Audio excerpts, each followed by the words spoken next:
Hi guys, welcome to my YouTube channel. और आज की जो वीडियो होने वाली है BS6 एमिशन नॉर्म्स के हिसाब से पेट्रोल कार या फिर डीजल कार। तो हमारे जैसे सभी लोगों को कार लेने से पहले कन्फ्यूजन होती है, क्योंकि हमारे पास उतनी नॉलेज या इन्फॉर्मेशन नहीं होती है कार के बारे में, जिसकी वजह से कई बार हमारी जो डिसीजन होती है वो गलत हो जाती है और उसका खामियाजा हमें गाड़ी को आगे मेंटेन करने में भुगतना पड़ता है। तो बेसिकली मैं ये आज आपके सामने एक डेमोन्स्ट्रेट करूंगा कि आपको आपकी गाड़ी परचेस करने से पहले वो जो पेट्रोल या डीजल वाला जो कन्फ्यूजन है वो आपके सामने ना क्रिएट हो। इसीलिए मैं एक छोटा सा कैलकुलेशन आपको शेयर करूंगा। उससे पहले मैं कुछ चीज़ें आपसे बताना चाहता हूँ कि हम लोग गाड़ी परचेस करने से पहले तो हमारे एक अपना अपना माइंडसेट होता है। कोई चाहता है कि उसकी गाड़ी मेंटेनेंस कॉस्ट कम रहे, माइलेज अच्छा दे, नॉइज कम हो, वाइब्रेशंस कम हो, अगर वो रूटीनली यूज़ ना करे तो भी गाड़ी को कोई प्रॉब्लम ना आए, ज़्यादा ड्यूरेबल रहे, इंजन भी उसका स्ट्रांग रहे, पावरफुल रहे। तो ऐसे हर एक के अपने अपने एक्सपेक्टेशन होते हैं और उसी एक्सपेक्टेशन के हिसाब से हम अपनी गाड़ी चूज करते हैं। और हम उसी के रिगार्डिंग इंफॉर्मेशन कम होने की वजह से किसी जानकार की हेल्प भी लेते हैं। इसी के रिगार्डिंग हम अपने जैसे सजेशन लेते हैं कि हमें पेट्रोल लेनी है, डीजल लेनी है। तो हर एक अपना अपना पॉइंट ऑफ व्यू समझा कर आपको बताता है कि पेट्रोल सही है या फिर डीजल सही है।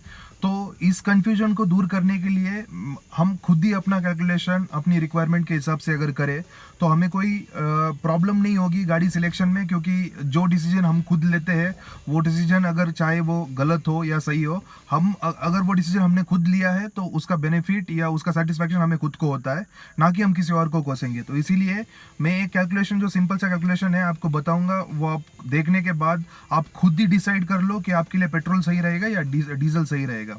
तो उस कैलकुलेशन की तरफ मूव होने से पहले आपको दो चीज़ें जो बहुत इंपॉर्टेंट है, या मैं कहता हूँ कि उसके बिना आप कौन सी गाड़ी सिलेक्ट करना है वो नहीं कर सकते सिलेक्ट। फर्स्ट है वो गाड़ी आप कितना यूज़ करते हो। तो आपको एक मंथली टेंटेटिव आपका एक डिस्टेंस ट्रैवल आप जो यूज़ करने वाले हो मंथली बेसिस पे, उसका आपको कैलकुलेशन करना पड़ेगा। फॉर एग्जांपल मेरी केस में मैं मेरा ऑफिस जाता हूँ, ऑफिस से आता हूँ, and once in a month में मेरा नेटिव जाना है या फिर कहीं ट्रिप पे जाना है, तो ऐसा मेरा मंथली 1500 किलोमीटर तक मेरा डिस्टेंस ट्रैवल हो जाता है। तो उसी के हिसाब से आपको भी आपका टेंटेटिव डिस्टेंस ट्रैवल आपका होने का जो पॉसिबिलिटी है उसको आप कैलकुलेट करके आप उसके ऊपर वो एक नंबर को आप अपने पास रेडी रखोगे। और उसके बाद आप कोई भी नई गाड़ी परचेस करने वाले तो डेफिनेटली आप अपनी नई गाड़ी परचेस करने के बाद 4 से 5 साल तो वो गाड़ी को चेंज करने के बारे में सोचोगे नहीं, क्योंकि मार्केट वैल्यू, डिप्रिशिएशन, ये सब चीज़ें बहुत ज़्यादा इम्पैक्ट करेगी और आपको वो शायद इतना जल्दी लेके सेल करना भी बेनिफिशियल या प्रॉफिटेबल नहीं होगा। तो इसीलिए आप मिनिमम आपकी कार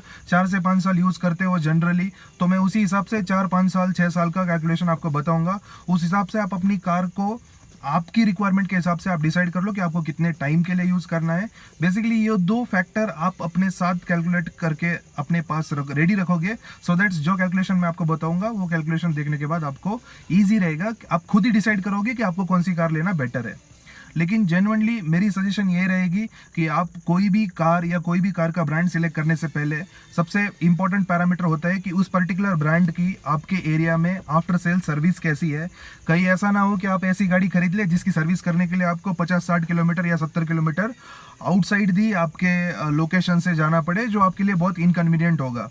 तो बेटर इसीलिए यही रहेगा कि आप अपने घर के आसपास नियरेस्ट जो सर्विस है, जो सर्विस अच्छी दे रही हो या सर्विस अच्छी अवेलेबल हो, ऐसे ही ब्रांड को आप सिलेक्ट करें। और उसी ब्रांड में सबसे फर्स्ट प्रायोरिटी जो हम जनरली एज ए इंडियन हमारी मेंटेलिटी होती है कि हमको माइलेज और मेंटेनेंस दो ही चीज़ हम लोग हमेशा कंसिडर करते हैं, बट हमें सेफ्टी को हमेशा प्रायोरिटी देते हुए, सेफ्टी फैक्टर को भी कंसिडर करते हुए ऐसा ब्रांड सिलेक्ट करना है। मैं किसी ब्रांड की एडवर्टीजमेंट नहीं कर रहा हूँ, किसी ब्रांड को मैं प्रमोट नहीं कर रहा हूँ, बट मैं इतना डेफिनेटली सजेस्ट करूंगा कि आप कोई भी कार सिलेक्ट करो, वो कार आपके लिए, आपकी फैमिली के लिए सेफ हो, और प्लस वो गाड़ी मेंटेनेंस और अदर पैरामीटर जो हमारे लिए सेकेंडरी है वो पैरामीटर में भी वो गाड़ी आपके रिक्वायरमेंट के हिसाब से खड़ी उतरे।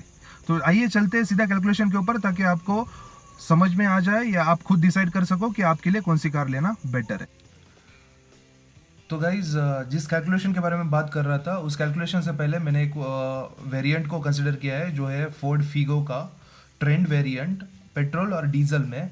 ये जो BS6 एमिशन नॉर्म्स के हिसाब से ये टेंटेटिव प्राइजेस है जो बैंगलोर में अवेलेबल है। तो उसी के बेसिस पे मैंने दोनों का कंपैरिजन लिया है ताकि आपको समझने में आसानी हो कि आपको कौन सा वेरिएंट लेना या कौन सा पेट्रोल या डीजल लेना बेटर रहेगा।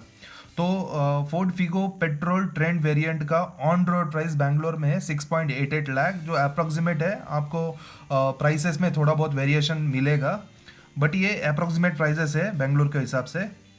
उसमें आप मान लीजिए कि आपका मंथली रन है 1000 किलोमीटर, तो 1000 किलोमीटर के हिसाब से आप ये गाड़ी यूज़ करोगे। फॉर एग्जांपल जैसे मैंने कंसिडर किया था 5 ईयर्स के लिए, तो 5 ईयर्स आप सेम व्हीकल यूज़ करोगे। अप्रॉक्सीमेट जो फोर्ड फिगो का माइलेज है वो 16 किलोमीटर पर लीटर है पेट्रोल में, जो कंपनी क्लेम करती है 2021, बट एक सिटी कंडीशन में और एक एक्चुअल कंडीशन में 16 kmpl का माइलेज मिलता है। और वो वेरी करता है person to person, driving skill के हिसाब से या फिर सिचुएशन के हिसाब से वो वेरी करता है। तो मैंने एक अप्रॉक्सीमेट टेंटेटिव लिया है जो 16 किलोमीटर पर लीटर है। उसके हिसाब से आप 1000 किलोमीटर अगर मंथली रन करते हो और अप्रॉक्सीमेट 16 kmpl का अगर आपको माइलेज मिलता है, तो आपको monthly 62.5 litres petrol per month आपका यूसेज होगा। और बैंगलोर की पेट्रोल की प्राइसेस के हिसाब से अभी 83 रुपीज़ एंड समथिंग पैसा है, तो मान लीजिए 83 रुपीज़ है, तो 62 लीटर इंटू 83 अगर आप करते हो तो मंथली आपको 5187 का आपको पेट्रोल के ऊपर खर्चा होगा आपकी गाड़ी का। और आप टोटल गाड़ी का कॉस्ट आप कंसिडर करोगे तो गाड़ी की जो ऑन रोड प्राइस है 6.88 लाख, उसमें 5187 पर मंथ आपका खर्चा आ रहा है। उसके हिसाब से 5 साल के लिए यानी आपका 60 मंथ्स के लिए टोटल पेट्रोल के ऊपर खर्चा आता है 3,11,000। तो टोटल कार आपको जाती है after 5 years 9,99,250 rupees without including service charges. तो सर्विस जो आप मेंटेनेंस गाड़ी का करोगे उसके चार्जेस अलग अलग रहेंगे। पेट्रोल और डीजल में ज़्यादा दोनों में डिफरेंस नहीं है, डिफरेंस हार्डली 10 to 15% का आता है। 5,000 4,000 सपोज 5,000 अगर पेट्रोल गाड़ी की सर्विस के लिए कॉस्ट होता है, तो डीजल के लिए आपको 6,000 6,200, तो 1,000-1,200 से ज़्यादा डिफरेंस नहीं आता है। वो भी वेरी करता है डिपेंड ऑन कौन सी सर्विस आप कर रहे हो। तो बेसिकली पेट्रोल कार आपको आफ्टर 5 ईयर्स 9,99,250 रुपीज़ आपको कॉस्ट करेगी। वही अगर आप डीजल वेरिएंट का कैलकुलेट करोगे तो डीजल ट्रेंड वेरिएंट की सेम जो वेरिएंट है जिसमें सेम सेफ्टी फीचर्स और सारे आपको कंपोनेंट सेम मिलेंगे जो पेट्रोल में है, ट्रेंड वेरिएंट, जिसकी cost on road 8.18 lakh on road Bangalore की प्राइसेस है। उसके बाद आपका monthly run same 1000 kilometre, duration आपका सेम 5 ईयर्स, और अप्रॉक्सीमेट जो डीजल का माइलेज है वो 21-22 आता है इन सिटी। हाईवेज पे आपको 26 तक भी मिलता है। अगेन ये डिपेंड करता है, वेरी करता है person to person driving skill के हिसाब से। उसके हिसाब से अगर आप डीजल का कैलकुलेट करोगे तो मंथली आपका डीजल कंजम्पशन होगा गाड़ी का 47.6 लीटर। डीजल की अप्रॉक्सीमेट कॉस्ट है बैंगलोर में 77 रुपीज़, जो आपको आता है 3,666 रुपीज़ आपका पर मंथ डीजल के ऊपर खर्चा होगा। उसी के हिसाब से अगर आप 5 साल के लिए सेम डीजल वेरिएंट रखोगे तो गाड़ी की बेस ऑन रोड वैल्यू है 8,18,000 प्लस 2,20,000 इक्वल टू 10,38,000। तो आप देख सकते हो कि पेट्रोल गाड़ी सेम वेरिएंट सब कुछ अगर आप परचेस करते हो तो 5 साल के बाद आपको 10 लाख में आती है, वही डीजल कार आपको 10,38,000 में आएगी। तो इसी हिसाब से आप अपना खुद का कैलकुलेशन खुद कर सकते हो, डिपेंड ऑन आपका रन कितना है, ड्यूरेशन कितना है, उसके हिसाब से आप कैलकुलेट कीजिए और जो आपको फाइनेंशियली साउंड लगता है, बेटर लगता है, आप उस वेरिएंट को चूज़ कीजिए। उसी हिसाब से अगर आप मैंने अलग अलग कैलकुलेशन की है कि आप सेम वेरिएंट को 5 ईयर 6 ईयर या 7 ईयर्स तक यूज़ करोगे तो आपको कितना कॉस्ट आएगा। आप पेट्रोल में देख सकते हो कि पेट्रोल में आपको 5 ईयर्स यूज़ करोगे तो अप्रॉक्सीमेट 10 लाख कॉस्ट आता है, 6 ईयर करते हो तो 10,61,000, 7 ईयर्स के लिए यूज़ करोगे तो 11,23,000। वही डीजल में आप जाओगे तो 5 ईयर्स में आपको 10,38,000, 6 ईयर में 10.82 एंड 7 ईयर्स में 11.26। सो इट मीन्स अगर आप गाड़ी 1000 किलोमीटर मंथली यूज कर रहे हो, 7 साल के लिए इस्तेमाल कर रहे हो, तो आपका पेट्रोल और डीजल का कंपैरिजन इक्वल होगा या मैच होगा। इसीलिए मैं सजेस्ट करूंगा कि अगर आप कोई गाड़ी ले रहे हो और वो 7 साल या उससे ज़्यादा यूज़ करने वाले हो तो और 1000 किलोमीटर आपका मंथली रन होगा तो आप डीजल ले लीजिए, या फिर आप अपने कैलकुलेशन के हिसाब से जो आपके लिए बेटर हो, जो आपके कंपोजिशन में मैच करे, उस गाड़ी को आप प्रेफर करें। तो इसी के साथ मैं अपना ये वीडियो फिनिश करता हूँ।